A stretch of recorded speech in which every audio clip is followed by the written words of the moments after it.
ini darah. Dia dikasih darah Pak, darah dari mereka ambil darah dari mana saya nggak tahu, tapi darah manusia golongan O, manusia. Pernah punya satu kasus yang rekayasa luar biasa.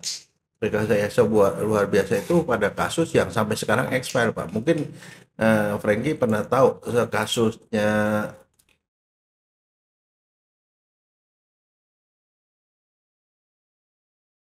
Ini terus-terusan menunya begini terus nih dok. Iya. Tempat kita ngobrol makan ini dok, kayaknya mesti kita cari tempat yang lain kali ya. Iya. Tapi sekarang udah ada yang berubah. Apa tuh? Ini ada bos kita satu nih.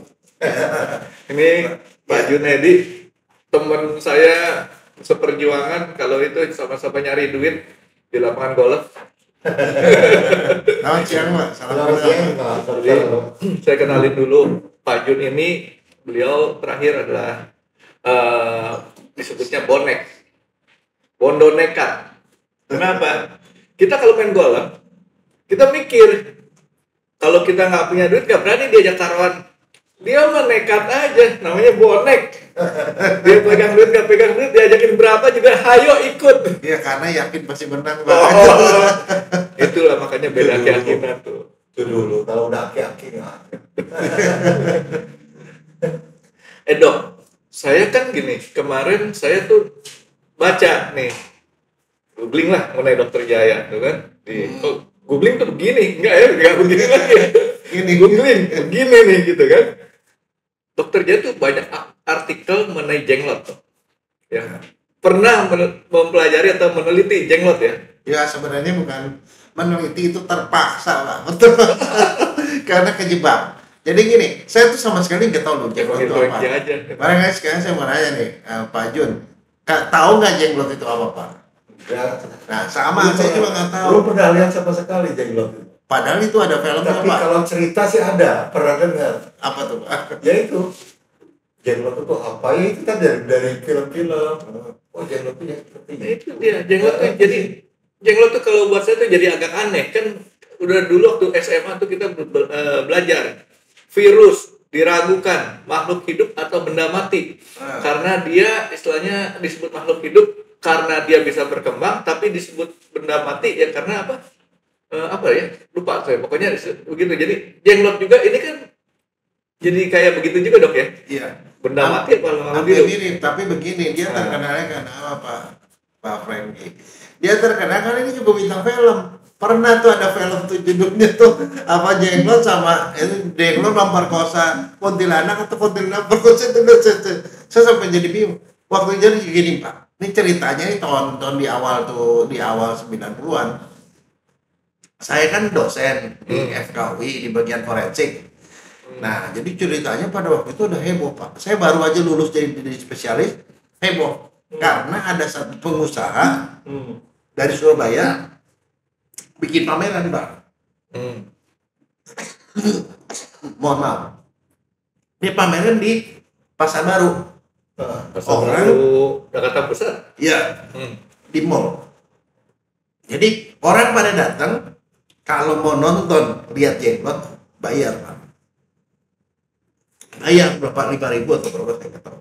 Datang pengunjung banyak sekali. Itu masuk di koran. Waktu itu pos kota ya. Ya kayak begitu sih pos kota ya. Masuk. Sampai tuh ada wartawan. Dia bilang, kamu jangan bohongin orang, masa boneka suruh lihat kamu nggak mesti narik bayaran. Terus dia bilang, iya karena ini benda aneh. Dia bilang benda aneh dan dia manusia. Wah, kaget. Wartawan tuh ngomong, coba dong jenglotnya kasih lihat tuh kayak apa jenglotnya. Coba kasih. Dia orang pada wartawan tuh bilang, masa manusia kayak begitu bentuknya gitu loh. Kayak gini kan dok ya jenglotnya. Kayaknya seperti gitu. Coba digedein. Nah, jadi pada waktu itu gitu. Nah, untuk membuktikan klaimnya si wartawan bahwa itu adalah boneka, akhirnya sepakatlah si pengusaha itu sama wartawan untuk membawa ke RSCM. Dokter. Bukan ke RSCM Pak, ke UGD Pak. Karena kan ahlinya manusia kan dokter. Iya. Jadi dibawalah si jenglot itu ke UGD RSCM. Didaftarkan sebagai pasien Pak. Namanya jenglot. Dokter UGD-nya kan dibangunin. Dia bilang, loh apa ini pasien ini katanya. Ditolak Pak. Akibat ditolak, masuk koran headline di depan, RSCM menolak pasien. Namanya Jenglot. Lah itu loh. Akhirnya, tapi kan aturannya kalau di dokter tuh Pak, yang namanya pasien nggak boleh ditolak Pak. Apapun dia yang namanya dokter, dia cuma mau tahu ini manusia apa enggak gitu. Akhirnya ditolak. Akhirnya direktur SM ngumpulin semua stafnya. Nggak boleh nolak pasien. Tapi kan dokter gini kita mau periksa apaan katanya. Nggak tahu. Apalagi dok, kalau Jenglotnya kayak gini dok. Nah ukurannya segini nih, Franky. Gedenya segini gini. Nah akhirnya RSCM merintah bagian forensik harus periksa.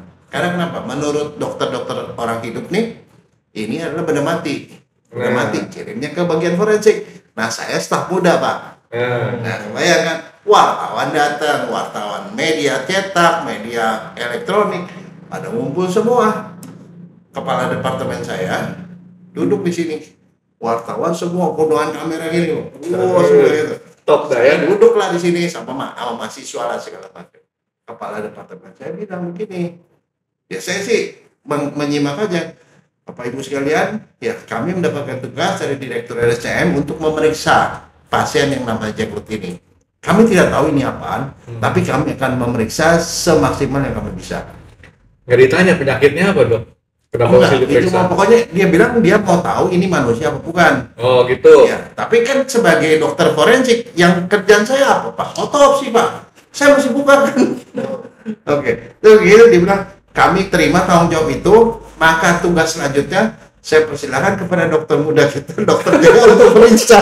Buat badan. Habis begitu kepala departemennya kabur Pak. Semua wartawan begini. Nah sekarang coba saya bayangin Franky, kalau kamu jadi saya gimana kamu caranya kabur? Gak mungkin kabur Franky. Padahal saya juga nggak tahu Pak, sama persis seperti Bapak Pak Jun, nggak ngerti apa-apa, tiba-tiba semuanya mengamati saya. Ya udah, kan harus jaim dong Pak.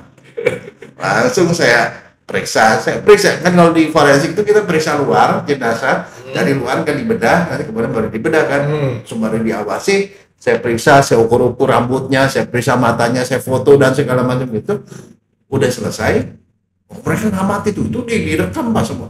Habis begitu, saya bilang saya mau otopsi. Nah sampai situ yang punya bilang nggak bisa dok, karena ini makhluk hidup. Karena ini makhluk hidup dia bilang, dan ini adalah manusia.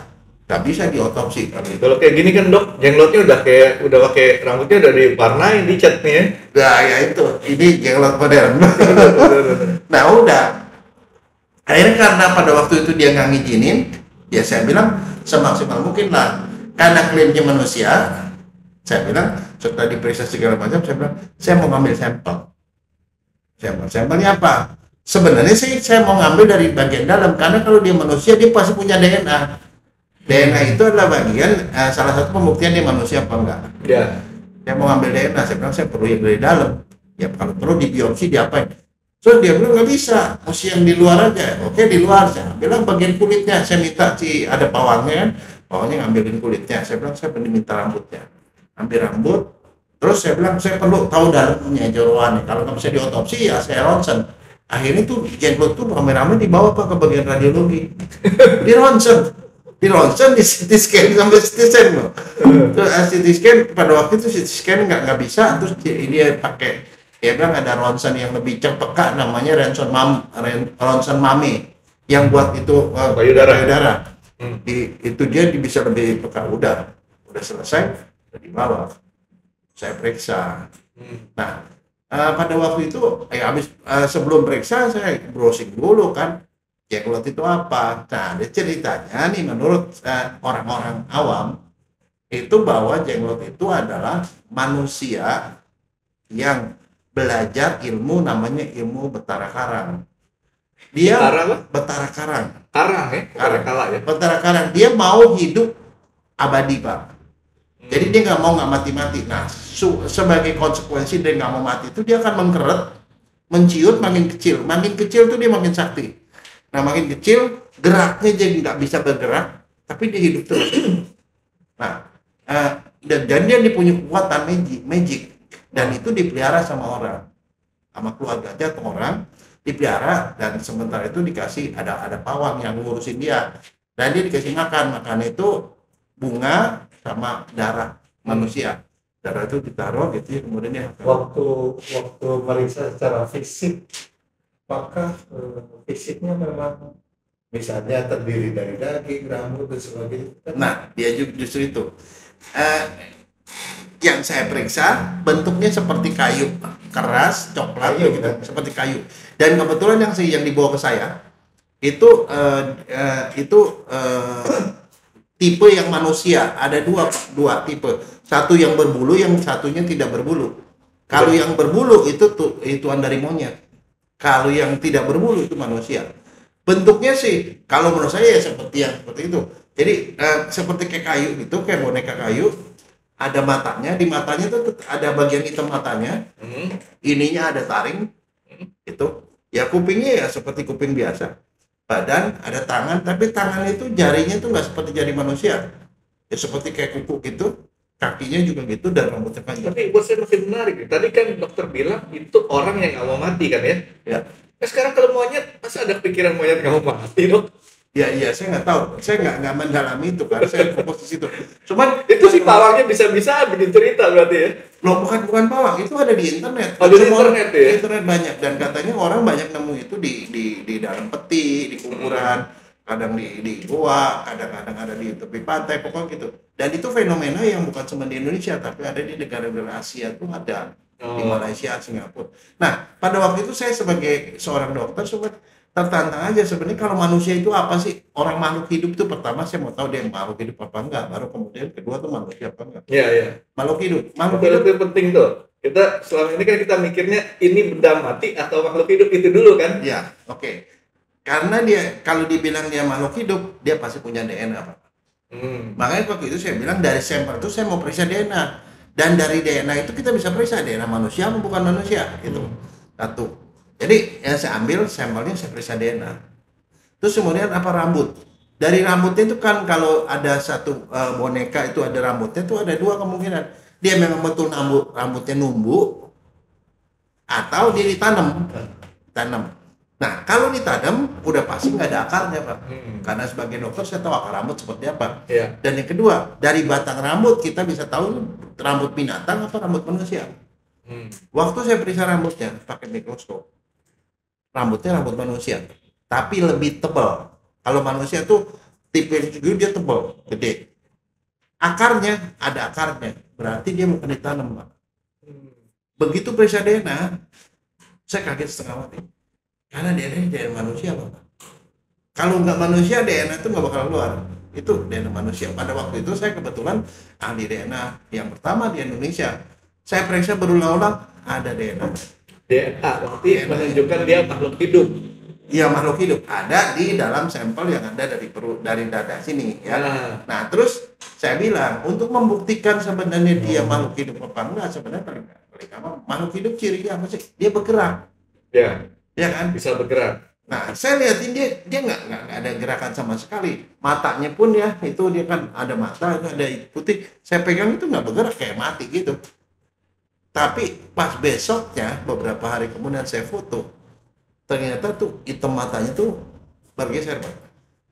Beberapa ada serial foto yang saya buat. Nah, itu.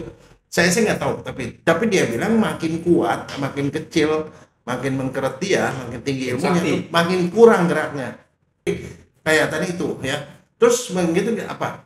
Kalau makhluk hidup pasti bertumbuh. Kan saya udah ukurannya. Saya bilang nanti 10 tahun lagi atau 20 tahun lagi bawa ke saya punya datanya. Saya akan lihat dia bertumbuh apa enggak. Termasuk ya kalau yang menurut klaimnya si pawang itu katanya kukunya bertumbuh, rambutnya bertumbuh. Kalau bertumbuh itu bisa dibantah sama si pawangnya. Dia nggak bertumbuh ke atas, bertumbuh besar, bertumbuhnya menciut kan, kata dia kan makin lama makin mengkerat katanya. Iya. Terus tapi harus ada perubahan lagi. Ada perubahan. Satu lagi dia bergerak, Pak. Dia bilang tapi bisa dilihat bergerak apa enggak karena dia udah kaku seperti batu. Saya bilang bergerak bisa. Kamu pernah lihat nggak Discovery Channel bunga yang tadinya gitu tiba-tiba kelihatan itu direkam pakai kamera. yang selama sekian lama cukup dipercepat kan? Saya Ya. bilang bisa, itu bisa dibuktikan. Satu lagi dia bilang dia itu membuktikan dia manusia tuh, makhluk hidup, dia konsumsi. Konsumsinya apa? Kembang. Saya nggak bisa ngecek kembang. Dia bilang ini darah. Dia dikasih darah, Pak. Darah dari mereka ambil darah dari mana? Saya nggak tahu. Tapi darah manusia Darah golongan orang, O, manusia. Woi. Golongan O ditaruh di kayak vial gitu ke botol, akhirnya berkurang. Saya bilang itu gampang dibuktikan. Karena gini, kalau darah ini berkurang karena disedot sama dia, darahnya ini komposisi darah itu kalau didiamin kan itu sebenarnya ada bagian separuh itu dia plasma di bawah sel. Saya ikut nyedot dulu. Ya, kalau dia sedot itu komposisinya tuh hilang, tapi yang jumlahnya kecil itu Hb-nya tetap, Pak. Tapi kalau dia berkurang karena menguap, artinya bukan disedot sama dia karena menguap, yang hilang plasmanya. Sel darah kan tetap di bawah, maka Hb akan naik. Itu Ya, perlu waktu itu, waktu kita Iya. sudah. Ya kan Padahal dia- darah itu kalau di luar kan mengental itu berapa Nah, menit. justru itu, Pak. Kalau dia mengental, itu berarti bukan disedot, Iya. menguap. Tapi dia menguap, tapi kalau dia hilang jumlahnya tapi komposisi masih tetap, itu berarti dia emang disedot oleh sesuatu. Saya minta buktian itu. Sampai terakhir tuh enggak. Tapi kemudian saya bikin laporan kan, karena dia minta laporan, saya kasih laporan. Gempar. Orang bilang, jadi Jenglot itu manusia. Gara-gara gitu saya dipanggil sama direktur, Pak. Dokter bertanggungjawab, kenapa ngomong gitu? Nah sekarang saya bilang begini, sekarang saya lihat kenyataannya ya, saya kan amati sebagai seorang dokter, saya amati si pawang yang nangani itu boleh megang, yang lain yang punyanya tuh nggak boleh megang tuh, yang megang tuh dia, dan saat dia megang dia nggak pernah pakai sarung tangan, Pak. Pegang pakai tangan, artinya tangan dia akan nempel ke barang itu, si jenglot itu. Artinya kalau DNA dia bisa nempel di situ kan, Pak. Bisa saya temukan DNA dari yang megang, bukan DNA-nya si jenglot, karena itu dari luar bukan dari dalam. Makanya saya bilang di awalnya saya minta DNA dari dalam. Satu. Yang kedua, dia dikasih darah. Dan darah itu yang saya lihat sih di sini ada bercak-bercak begitu. Ada kemungkinan darahnya itu bukan cuma ditaruh aja dia disedot, tapi darah ini diborehin di sini. Kalau diborehin kan dia bisa dinetes. Jadi artinya bisa aja DNA manusia.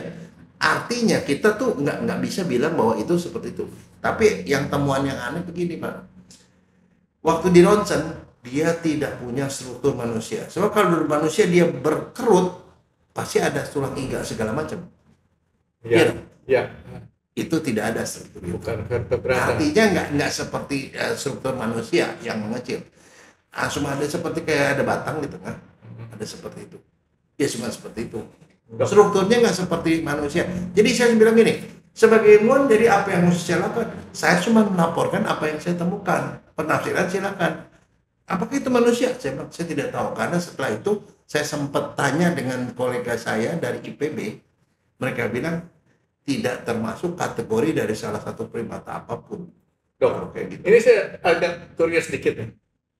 Besok kalau ada kayak gitu, dokter periksa lagi, Dok. Ya, tapi masih barang yang sama dong. Enggak. Maksud saya gini, si DNA si jenglot itu sama DNA si pawang itu sama nggak? Nah ya itu dia satunya. Itu jadi itu memang tapi itu jadi tantangan. So habis begitu kemudian si ininya yang punyanya itu nggak pernah balik lagi. Tapi saya nih, tapi ada yang aneh sih, Franky. Saya tidak tahu, tapi saya senang fotografi dari dulu ya.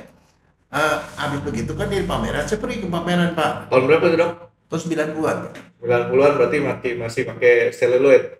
Ya. Selulosa apa seluloid sebetulnya? Pokoknya belum yang gitu. Pakai roll film ya. Saya datang ke sana, tapi nggak datang incognito, jadi saya nggak memperkenalkan diri, ambil, saya bawa kamera saya kamera bagus, saya foto beberapa foto. Tahu nggak hasilnya apa, Frank?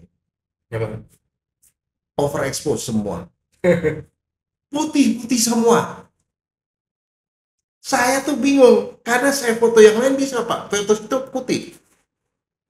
Saya habis itu kemudian si pawangnya datang. Dia bilang, dokter.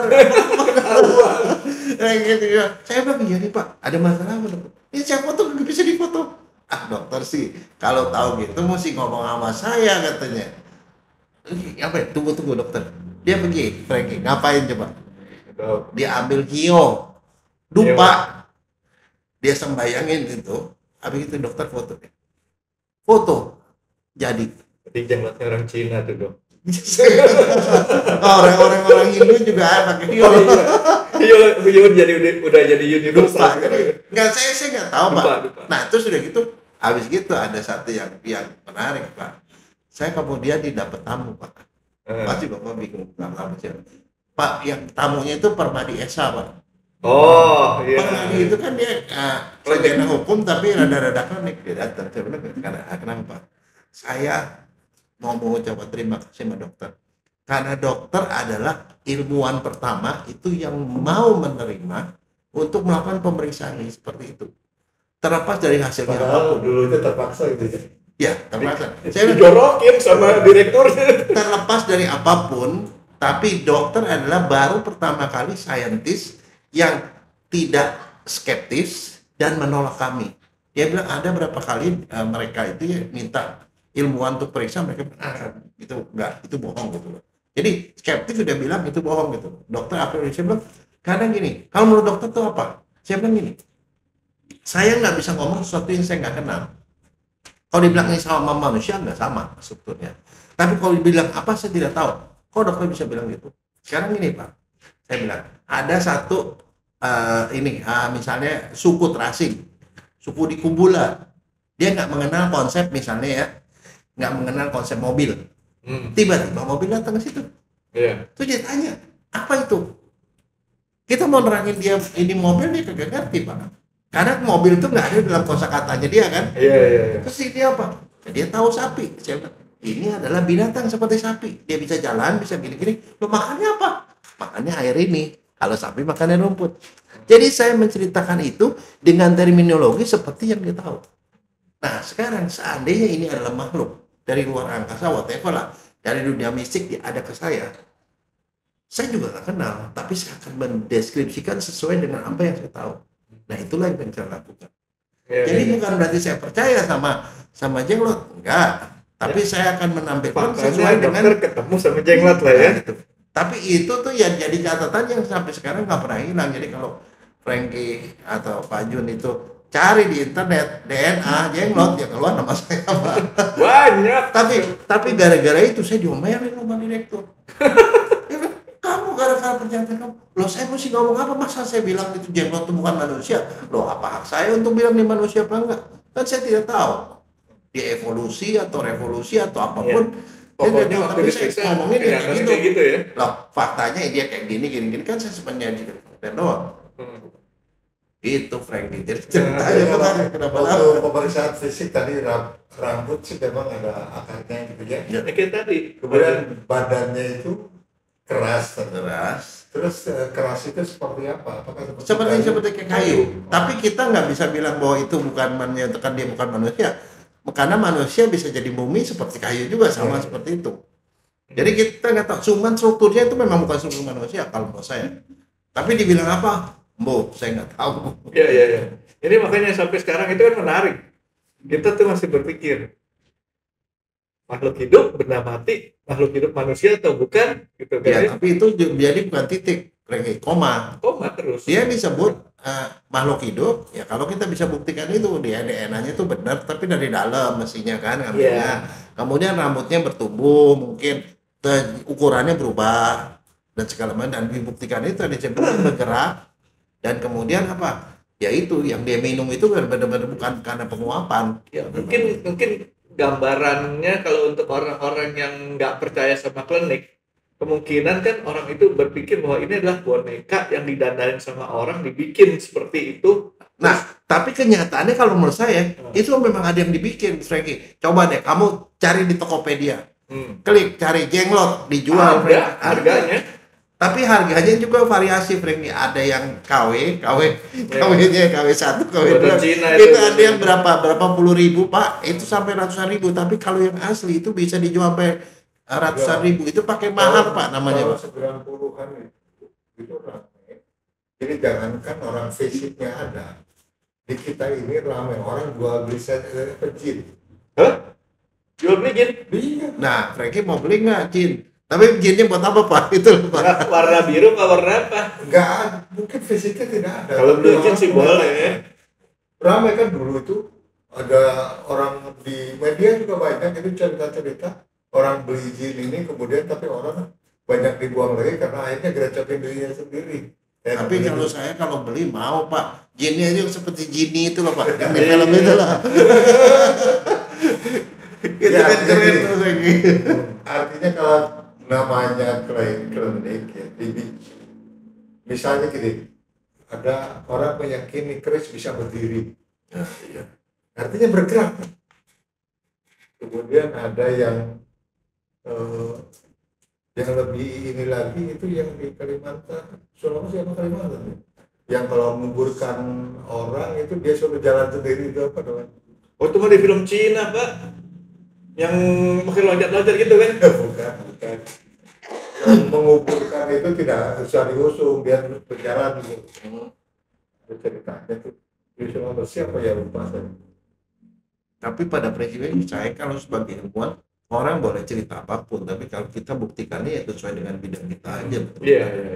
Setuju. Jadi artinya memang sampai sekarang juga kalau kita mau itu perlu lebih dalam lagi nih diselidikin si jenglotnya nih ya. Nggak cukup dengan kayak tadi, cuman masalahnya kayak tadi dong. Pada saat dokter mau lebih jauh ke dalam, udah dipagerin dulu kan, ini nggak boleh masuk. Ya itu kalau masih ada kasus kayak gini lagi dok, DNA-nya si pawang sama DNA itu kita cocokin, kalau ternyata DNA-nya itu berarti si pawangnya menjelma jadi jenglot lah udah. Ya itu bisa saja sih menurut saya ya keyakinan orang masing-masing ya. Kalau orang yakin bahwa itu jenglot itu masuk makhluk hidup ya mungkin bisa hidup juga. Tapi kalau orang tidak yakin bahwa itu bukan makhluk hidup ya sudah tidak bisa bergerak juga barangkali itu. Jadi tergantung ke orang lah menurut saya kalau saya menilai jenglot apakah itu makhluk hidup atau bukan menurut saya gitu. Ya kan kalau aja kayak kita beli cincin saya kan nonton di TV dok ya, ngambil cincin ngambilnya bukan di pasar yang Jatinegara sana, itu kan beli namanya ya. Ini ngambil cincin di belakang rumah lah semua. Tapi yang buat saya agak aneh tuh cincinnya kok udah langsung bentuknya bentuk cincin gitu ya, udah rapi, udah dipoles segala macam. Karena pemikiran saya kalau dari alam kan harusnya kan dia bentuknya bentuk alam, batu beneran gitu ya. Nah ini udah bentuknya udah kayak tinggal diikat doang. Jangan-jangan apa jenglot seperti itu ya kita ya makhluk alam loh ya, nggak tahu ya. Ya kita nggak bisa komentar juga. Tapi udah pernah diselidiki sama Dokter Jaya bahwa itu ada komponen yang bisa membuktikan bahwa jenglot itu punya ya dalam tanda kutip ciri-ciri benda hidup gitu ya. Walaupun ciri-ciri benda hidupnya ini adalah genuine atau enggak itu belum tahu. Betul. Gitu. Tempelan bisa. Iya. Iya benda hidup tapi tempelan bisa saja. Lama-lama saya jadi pinter ya sama Dokter Jaya, dia kasih tahu aja kayak gitu. Iya. Pak Jun. Itu Pak Jun beli jenglot. Buat apa? Lumayan. Kalau nggak mudah sekarang lagi. Frankie belum tanya itu buat apaan tuh Nah, jenglot. justru itu harusnya mau bilang bisa jadi mudah Soalnya lagi. kalau orang mau keluarin duit sampai 200 juta, 500 juta buat apa? Saya nanya sama yang punyanya itu ya, Pak buat apa sih Bapak beli begituan? Dia bilang begini, saya nggak beli dong, dikoreksi karena itu namanya saya kasih mahar, kasih mahar Pak. Jadi yang pemilik lama dia kasih uang mahar, dan kemudian dialihkan. Terus udah gitu Bapak pegang sendiri, oh enggak, itu ditaruhnya di seperti kayak box gitu, yang dengan dasarnya itu kain yang merah. Ditaruh ditidurin di situ Pak, di sekitarnya dikasih kembang, itu kembangnya diganti berapa hari sekali, terus dikasih darah itu juga. Yang melihara itu harus orang tertentu, pawang namanya. Nah pawang itu dari si pemilik lama beralih ke sini ya, jadi dia nggak gaji si pawang ini tuh ngurusin ini. Artinya laki-laki tuh pawang tuh, Ya. kalau perempuan jadi buang. Nah dia yang pelihara tuh pawang Pak. Lu bilang buat apa Bapak keluarin uang sebanyak itu? Dia bilang karena ini adalah khusus yang ini nih yang dia beli itu khusus untuk bikin penglaris. Saya bilang kenapa? Oh saya usaha restoran. Sejak dia pakai itu, restoran itu jadi lebih banyak pengunjungnya. Terus dia bilang apalagi manfaatnya? Ada juga yang khusus buat pengasihan supaya orang tuh jadi simpati sama dia bisa naik pangkat dan segala macam. Taulah di Indonesia kan kadang-kadang suka gitu. Tapi ada juga yang buat keselamatan. Ada teman saya beli yang buat keselamatan, dia taruh di mobilnya, dia tabrakan Pak. Mobilnya hancur, ringsek segala macam, dia luka sedikit pun enggak. Nah seperti itu. Tapi ada juga yang dipakai buat jahat, dia bilang. Buat jahat, buat tenung orang. Ya. Tenung orang, ngasih orang supaya orang membunuh orang atau mencelakakan orang itu dengan cara seperti kayak tenung-tenung gitu. Kalau yang tadi cerita yang nomor 1 masalah restoran sih masih masuk akal buat saya. Kenapa? Begitu saya beli jenglot, saya taruh publikasi ada jenglot, orang pada datang dong melihat. Tapi yang kedua, ketiga, keempatnya tuh udah mulai menurut saya itu pembuktiannya agak sulit tuh. Karena apa? Masalah orang suka sama dia. Kalau tampang kayak saya begini, ngeliat muka saya aja udah ngeri, Pak. Ya dong, ya kan? Pakai kumis segala macam, misalnya. Enggak, tapi di badannya tempel ratusan ribu, banyak orang itu yang dia. suka. Gitu. Nah, yang sampai istilahnya tabrakan. Nah, kalau tabrakan, tergantung mobilnya lagi, dia pakai apa gitu kan ya. Nah, tapi memang menarik lah jenglot ini ya. Jadi kesimpulan kita ya masih perlu lebih mendalam ya. Iya, tapi kalau saya pikir kayak bahwa itu adalah buatan 1-2 orang yang ternyata kagak juga. Ternyata begitu kita cari di negara tetangga juga ada yang seperti itu. Ada juga yang mengenal hal-hal seperti itu. Jadi ya saya pikir ya nggak mungkin lah kalau ada bohong di berbagai macam tempat. Tapi itu ada sesuatu fenomena yang terus terang kita nggak ngerti gitu. Itu aja. Kalau orang beli sih Ya kalau nikel itu hampir semuanya ada kan nikel gitu. di bule aja ada, di tempat bule gitu tuh ada tuh yang anehnya tuh, yang orang udah katanya udah nggak percaya lagi yang mistik-mistik kayak gitu tuh masih aja ada. Masalah Ya, tapi itu naluri sih kayaknya manusia itu senang dengan sesuatu yang beyond di atas dia gitu loh. Entah itu namanya dewa, itu namanya apalah kayak gitu-gitu, sesuatu yang menurutnya menguasai kehidupan atau nasib manusia gitu lebih daripada manusia biasa gitu. Mereka percayakan dirinya ke situ Pak. Ya. Yaitu waktu apapun namanya itu dibilang Tuhan lah, mungkin dewa lah atau apa gitu. Itu orang yang perlu lebih dipertebal masalah keyakinannya ya. Ya, gara-gara keyakinan orang bisa macam-macam tuh, ya kan? Tapi itu dibahasnya di tempat lain dah kalau masalah keyakinan ya. Soalnya saya pernah kasih tahu sama Pak Jun, dibilang begini, tapi ternyata akhirnya mengakui bahwa yang saya punya argumentasi benar. Pak Jun, makan dulu ya. Ya. Yuk, ini. Oke.